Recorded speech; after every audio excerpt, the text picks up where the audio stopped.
আসসালামু আলাইকুম ওয়া রাহমাতুল্লাহি ওয়া বারাকাতুহু। নাহমাদুহু ওয়া নুসাল্লি আলা রাসূলিহিল কারীম, আম্মা বা'দু। ফাউযু বিল্লাহি মিনাশ শাইতানির রাজীম। বিসমিল্লাহির রহমানির রহিম। লা তাকরাবুজ জিনা। সাদাকাল্লাহু মাওলানাল আযীম। وقال النبي صلى الله عليه وسلم الدنيا سجن المؤمنين وجنة الكافر أو قام عليه الصلاة والسلام। الحمد لله رب العالمين। আল্লাহ তাআলার দরবারে লাখো কোটি শুকরিয়া যে আল্লাহ রাব্বুল আলামিন আপনাকে আমাকে জুমার নামাজ পড়ার উদ্দেশ্যে উত্তম ঘর মসজিদে আসার তৌফিক দান করলেন। সে আল্লাহ পাকের দরবারে শুকরিয়া জানাই, সকলে বলি আলহামদুলিল্লাহ।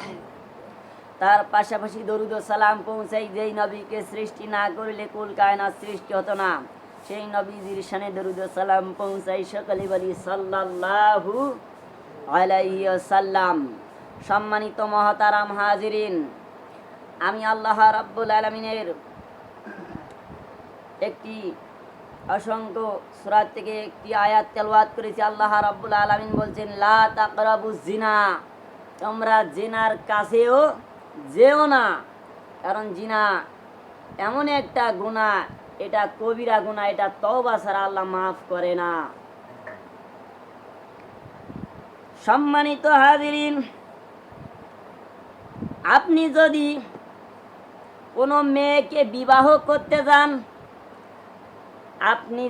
আমি যদি 1 নাম্বার হই, আপনি যে সঙ্গীকে বিবাহ করবেন সে মেয়েও কিন্তু আপনার ঘর সংসারে 1 নম্বর হবে, সতী সাধবী হবে। আর আপনি যদি ভেজাল হন, আপনি যদি 2 নাম্বার হন, ক্যারেক্টার যদি আপনার লুজ থাকে, তাহলে আপনার যে সঙ্গীকে বিবাহ করবেন তারও ক্যারেক্টার কিন্তু লুজ থাকবে, চরিত্র কিন্তু ভালো থাকবে না। অর্থাৎ আল্লাহ রাব্বুল আলামিন সূরা নূর 26 নম্বর আয়াতে আল্লাহ রাব্বুল আলামিন বলেন, আল খাবিসাতু লিল খাবিসিনা ওয়াল খাবিসুনা লিল খাবিসাতি ওয়াত তাইবাতু লিত তাইবা ওয়াত তাইবাতু লিত তাইবিনা ওয়াত তাইবুনা লিত তাইবাতি। আল্লাহ রাব্বুল আলামিন বলেন, দুশ্চরিত্রা নারী দুশ্চরিত্র পুরুষের জন্য, দুশ্চরিত্র পুরুষ দুশ্চরিত্র নারীর জন্য, সচরিত্রা নারী সচরিত্র পুরুষের জন্য, সচরিত্র পুরুষ সচরিত্রা নারীর জন্য। এজন্য এখান থেকে আমরা বুঝতে পারলাম, জেনাকারিনী পুরুষ জেনাকারিনী পুরুষের জন্য, আর জেনাকারী পুরুষ জেনাকারী নারীর জন্য। আল্লাহ রাব্বুল আলামিন আরো বলেন, একজন জিনাকারিনী মুক্ত, একজন জিনাকারিনী নারী মুক্ত, একজন জিনাকারী পুরুষের জন্য, একজন জিনাকারী পুরুষ মুক্ত একজন নারীর জন্য। আমি যদি জিনা করি, আমি যদি ব্যভিচার করি, আমি খুঁজতেছি আমি একজন সতী সাধবী নারী চাই, কশ্চিনকালেও আপনি একজন সতী সাধবী নারী পাবেন না। কারণ আপনি জেনা ব্যভিচার করেছেন, আপনি জেনা ব্যভিচার করেছেন। আপনার যে মেয়েকে বিবাহ করবেন সেও কিন্তু অন্য পর পুরুষের সঙ্গে জিনা করে আপনার ঘরে আসবে। কারণ আপনি জেনা করেছেন। আপনার স্ত্রী যাকে বিবাহ করবেন সেও কিন্তু জেনাকার হয়ে আপনার ঘরে সব সংসার করবে। আর আপনি যদি সার্টিফিকেট দেন, আমি জেনা করি নাই, আমি ব্যভিচার করি নাই, আমার ইজ্জত, আমার চরিত্র, আমার কোয়ালিটি আমার এত সুন্দর, তাহলে আপনিও একজন সুন্দর সতী সাধবী নারী পাবেন। আল্লাহ রাব্বুল আলামিন বলছেন, বান্দা তুমি প্রত্যেক 5 ওয়াক্ত নামাজের পর দোয়া পাঠ করো, আমি আল্লাহর কাছে চাও, রব্বানা হাবলানা মিন আজওয়াজিনা ওয়া যুররিয়াতিনা কুররাতা আয়ুনি ওয়াজআলনা লিল মুত্তাকিনা ইমামা। আল্লাহর কাছে চাও, আল্লাহ আমাকে একজন সতী সাধবী আল্লাহ নেককার উত্তম স্ত্রী দান করুন। আল্লাহ রাব্বুল আলামিন আপনাকে নেককার উত্তম স্ত্রী দান করে দিবেন। সুবহানাল্লাহ। আল্লাহ রাব্বুল আলামিন বলেন, এই পৃথিবীর মধ্যে যত নিয়ামত আছে তার মধ্যে সবচাইতে একজন পুরুষের জন্য উত্তম নিয়ামত হচ্ছে তার উত্তম নেককার ধর্মীয় বিবি। সুবহানাল্লাহ। এজন্য আল্লাহ রাব্বুল আলামিন বলেন, আমি হুজুর যদি প্রেম করি, ভালোবাসা করি, আমি যদি জিনা করি, তাহলে আমার যে সঙ্গীকে বিবাহ করব সেও কিন্তু প্রেম করবে, নিবেদন করবে অপরের সঙ্গে, জিনা ব্যভিচার লিপ্ত হয়ে আমার ঘরে আসবে। আর আমি যদি জিনা ব্যভিচার না করি, আমি যদি আমার চরিত্র যদি ভালো থাকে, আমি উত্তম একজন স্ত্রী পাবো।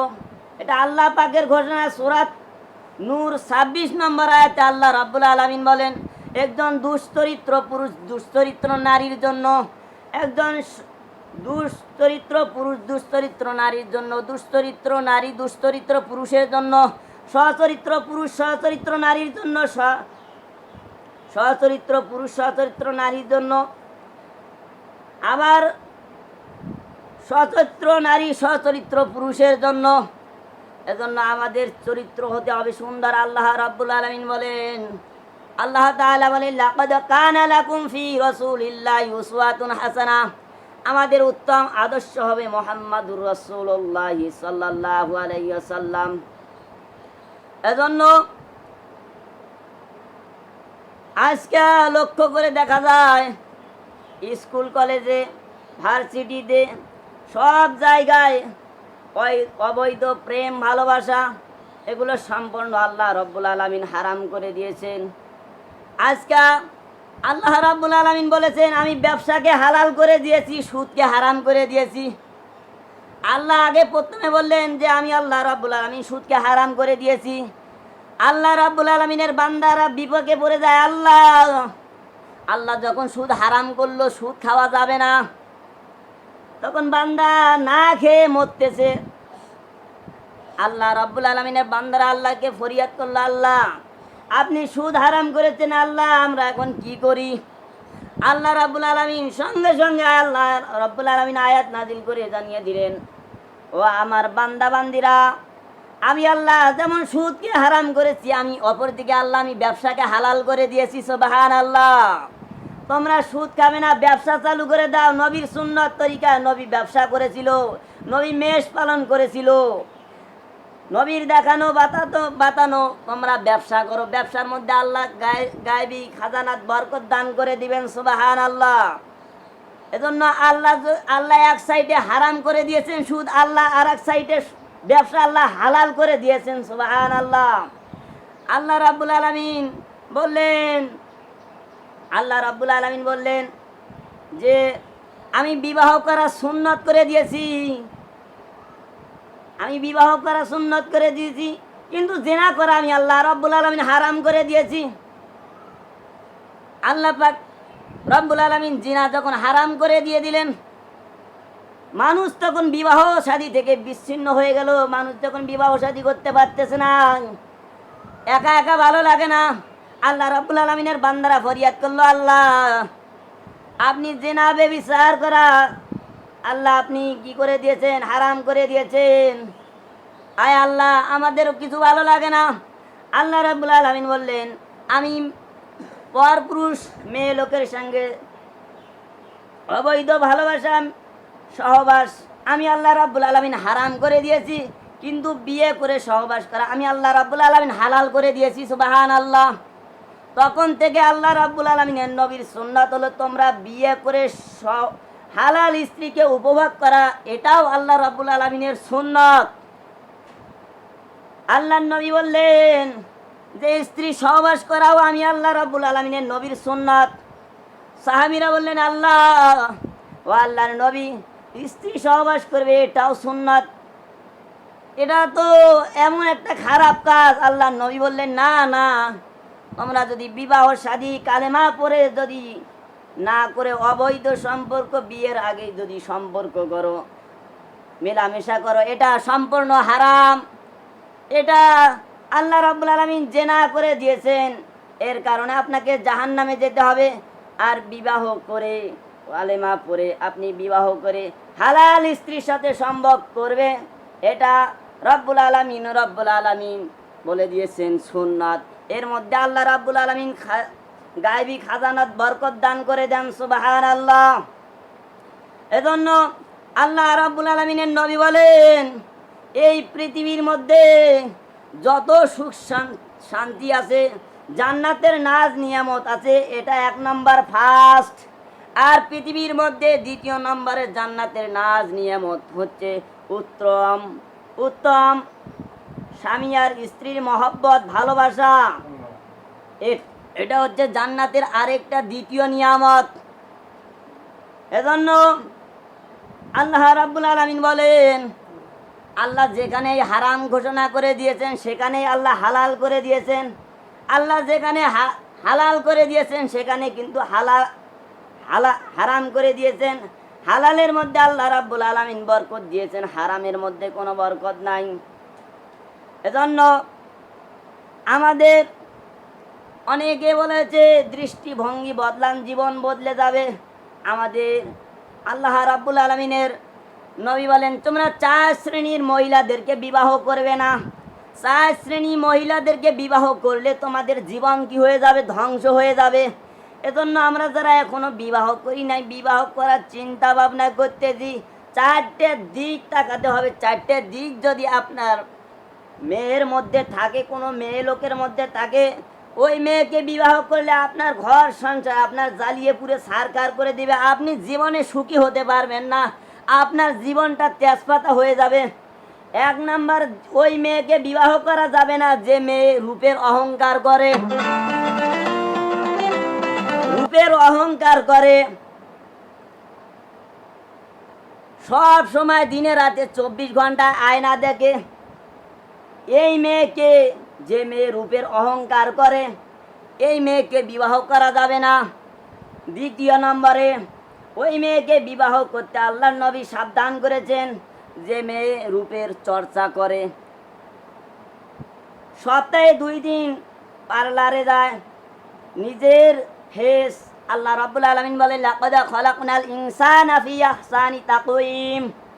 আল্লাহ রাব্বুল আলামিন মানুষকে উত্তম কায়দায় তৈরি করেছেন, সুন্দর আকৃতিতে যে তৈরি করেছেন। কিন্তু এই বেটি বিউটি পার্লারে গিয়ে বিভিন্ন চাকচিক্য করে রূপ পরিবর্তন করে। 3 নম্বরে, ওই মেয়েকে বিবাহ করা থেকে সাবধান থাকতে হবে। যে কোন মেয়ে, যে মেয়েকে স্বামীকে খোটা দেয় যে তোমার কি আছে, তোমার কি আছে, আমার অমুক ব্যক্তি 10 কাঠা জমি আছে, 2 তলা বিল্ডিং আছে, এসি ফ্রিজ আছে, টিভি আছে, দামি দামি খাট পালং আছে, আর তুমি আমার স্বামী হয়ে আমাকে কিচ্ছু দাও নাই, খালি খোটা দেয়, স্বামীর মনে কষ্ট দেয়। এই মেয়েকে বিবাহ করলে আপনার জীবনটাই তেজপাতা হয়ে যাবে। 4 নম্বরে, ওই মেয়েকে বিবাহ করা থেকে সাবধান থাকতে হবে। যে কোন মেয়ে, বলা হয়েছে, স্বামীর দোষ ত্রুটি অপ্রকাশ্যে গোপনে ফাঁস করে দেয়। স্বামী স্ত্রীকে একান্ত গোপন কথা বলল, ওই কথা পাড়ায় পাড়ায় বলে দিল। আল্লাহ রাব্বুল আলামিনের নবী বলেন যে আমার উম্মত কোনো মুসলমান ভাইয়ের দোষ ত্রুটি গোপন রাখে, কাল কিয়ামতের ময়দানে আমি আল্লাহ রাব্বুল আলামিন তার দোষ ত্রুটি গোপন রাখবো, সুবহানাল্লাহ। আর কোনো উম্মত আমার যদি দোষ ত্রুটি প্রকাশ করে দেয়, কাল কিয়ামতের ময়দানে আমি আল্লাহ রাব্বুল আলামিনের ওই বান্দা বান্দির দোষ ত্রুটি আমি আল্লাহ প্রকাশ করে দেব, জাহির করে দেব। জন্য দোষ ত্রুটি গোপন রাখতে হবে। একজন যুবক একজন যুবতীর সাথে জেনা করেছে, আপনি দেখেছেন, কিন্তু এটা প্রকাশ করা যাবে না। এটা যদি আপনি প্রকাশ করেন, কাল কিয়ামতের ময়দানে আপনার জেনার ব্যভিচার আল্লাহ রাব্বুল আলামিন কাল কিয়ামতের ময়দানে নোটিশ করে প্রকাশ করে জাহির করে দিবেন। সেদিন আপনার কি হয়ে যাবে? আপনি জেনা দেখেছেন, বাস আপনি চুপ চুপ থাকেন। এটা যদি আপনি পার্সোনাল ভাবে আপনি গোপনে রাখতে পারেন, কাল কিয়ামতের ময়দানে আপনি যত অন্যায় করেন, কাল কিয়ামতের ময়দানে আপনার দোষ ত্রুটি আল্লাহ রাব্বুল আলামিন গোপন রাখবেন, সুবহানাল্লাহ। কিন্তু এই মহিলা স্বামীর সব দোষ ত্রুটি কি করলো? প্রকাশ করে দিল, ফাঁস করে দিল। এই 4 শ্রেণীর মেয়েদেরকে বিবাহ করা যাবে না। বিবাহ করলে আপনার জীবন ধ্বংস হয়ে যাবে। 4 শ্রেণী: যে মেয়ে রূপের অহংকার করে, যে মেয়ে রূপের চর্চা করে, যে মেয়ে স্বামীকে খোঁটা দেয়, যে মেয়ে স্বামীর দোষ ত্রুটি গোপনে প্রকাশ করে দেয়। আর এদিকে আল্লাহর নবী বলেন 4 দিক তাকাইয়া বিয়ে করা সুন্নত। 1 নম্বরে জামালিয়া, রূপ দেখিয়া। তুমি এমন রূপসী সুন্দরী গুণবতী মেয়েকে বিবাহ করো, হালাল স্ত্রী রেখে অপর পর পুরুষ মেয়ে লোকের সঙ্গে নষ্টি ফষ্টি করে, সম্পর্ক করে, এই ব্যক্তির জন্য কঠিন কিয়ামতের ময়দানে খুব আযাব। এজন্য আপনাকে বিবাহ করতে হবে সুন্দরী রূপসী গুণবতী দেখে। 2 নম্বরে লিমা লিহা, মালদার দেখে। যে মেয়ে বাপের ধন সম্পদ আছে, এরকম শ্রেণীর অর্থশালী মেয়ে দেখে বিবাহ করবেন। 3 নম্বরে হাসাবিয়া, বংশ দেখে। সৈয়দ বংশ, আকন্দ বংশ। সৈয়দ বংশ বিয়ে করলে মান সম্মান মর্যাদা কি হয়ে যায়? বিরাট বৃদ্ধি হয়ে যায়। বল আছে, শরীরে বল আছে, শক্তি আসে। 4 নম্বরে আদ্দিন ইহা, দিনদার দেখে বিবাহ করতে হবে। আল্লাহ নবী বলেন সুন্দরী নাই, রূপসী নাই, গুণবতী নাই, আবার ধন সম্পদও নাই, বংশ নাই, একটা আছে আদ্দিন ইহা, দিনদার আছে। ওই দিনদাকে, ওই দিনদারিটাকে প্রাধান্য দিয়া ওই মহিলাকে বিবাহ করো। আল্লাহ রাব্বুল আলামিন ওই পরিবারের মধ্যে, ওই ঘরের মধ্যে আল্লাহ বরকত দান করে দিবেন, সুবহানাল্লাহ। কিন্তু দিনদার নাই, চাকচিক্য আছে, চকচক করলেই শোনা হয় না, চকচক আছে, এত সুন্দরী রূপসী গুণতী, পর্দা নাই, নামাজ কালাম কিচ্ছু নাই, সুন্দরী, ওই বেটিকে বিয়ে করলে আপনার জীবন ধ্বংস হয়ে যাবে। আল্লাহ নবী বলেন দিনদার দেখে বিবাহ করো। আমাদের টেলিভিশনের পর্দা আছে, ঘরের দরজার পর্দা আছে, জানালার পর্দা আছে, কিন্তু আমার মা বোনদের পর্দা নাই। আল্লাহ রাব্বুল আলামিন বলেন ওয়াকারনা ফি বুয়ুতিকুন্না ওয়ালা তাবাররাজনা তাবাররুজাল জাহিলিয়াতিল উলা। আল্লাহ রাব্বুল আলামিন নামাজ, রোজা, হজ, যাকাত যেমন ফরজ করে দিয়েছেন, তেমনই ভাবে পর্দা করাও আল্লাহ রাব্বুল আলামিন ফরজ করে দিয়েছেন। অনেকে বলে শুধু নারীরাই পর্দা করবে। না না, নারী পুরুষ উভয়ের জন্য পর্দা করা আল্লাহ ফরজ। পুরুষদের নাভির উপর থেকে পায়ের টাকনু উপর পর্যন্ত পুরুষের পর্দা করা ফরজ। আর মা বোনদের মাথার খুলি থেকে হাতের কবজা পর্যন্ত, পায়ের গোড়ালির নিচ পর্যন্ত পর্দা করা ফরজ। শুধু হাতের কবজি খুলে রাখবে, চক্ষু 2টা খুলে রাখবে, এই 2টা ব্যতীত আর খোলা যাবে না। আল্লাহ পাক রব্বুল আলামিন আমাদেরকে এই কোরআন হাদিস অল্প সময়, কারণ সময় অল্প, ইন্নাল ইনসান আলাফি খুসরিন ওয়াল আসরি, সময়ের শপথ আল্লাহ। এজন্য আমাদেরকে সময়কে গুরুত্ব দিতে হবে। আল্লাহ পাক রব্বুল আলামিন আমাদেরকে কোরআন হাদিসের আলোচনা আজকে আমাদের যে যতটুকু করলাম, আমাদেরকে এর উপরে আমল করে চলার তৌফিক দান করুক, আমিন। ওয়া আখিরি দাওয়ানা আলহামদুলিল্লাহি রাব্বিল আলামিন। আসসালামু আলাইকুম ওয়া রাহমাতুল্লাহি ওয়া বারাকাতুহু।